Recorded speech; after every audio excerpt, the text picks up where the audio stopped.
All right, let me ask a question here. How many people in this room, just by a show of hand, are homeowners? How many homeowners? Yeah, we got a lot of homeowners in here.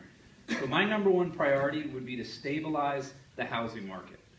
20% of our national economy is tied up in the housing market.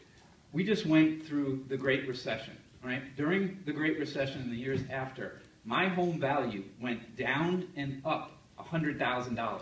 I'm sure many of you experienced a similar thing. Now, I didn't know when I bought my home that I bought a junk bond.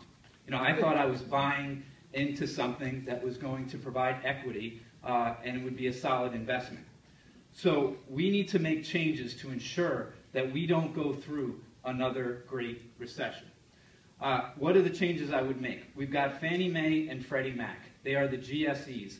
These institutions buy mortgages from the commercial banking industry, bundle them into securities, and sell them onto Wall Street. Right now, they are owned by the federal government. We have to make a key decision with these institutions. Do we fully privatize them, or do we take them into the federal government, just like FHA, to stabilize the housing market? Either way, I think it would go a long way to ensure that we don't go through another Great Recession, but we have to make a choice.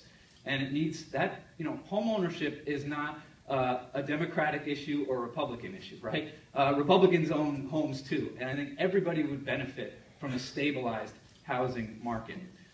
The other thing that we need to have equitable growth. We've come out of the Great Recession. We have stabilized our housing market here, but that hasn't been equal across the country. I've studied St. Louis, Kansas City, Chicago. Go to these places. It looks like we're still in the Great Recession. Their property values are still at a very low point. So we need to do equitable growth. I served on the SBA's Council on Underserved Communities. We need to reform and tweak. We have the 504 program and the 7A program. These provide government-guaranteed loans to small businesses. We need to make sure those programs are reaching underserved markets. So we need to stabilize our housing market. That will stabilize our national economy. We then need to provide equitable growth through investing in small businesses and underserved communities. This type of economic development will help reduce income inequality and the wealth inequalities that have held our country back.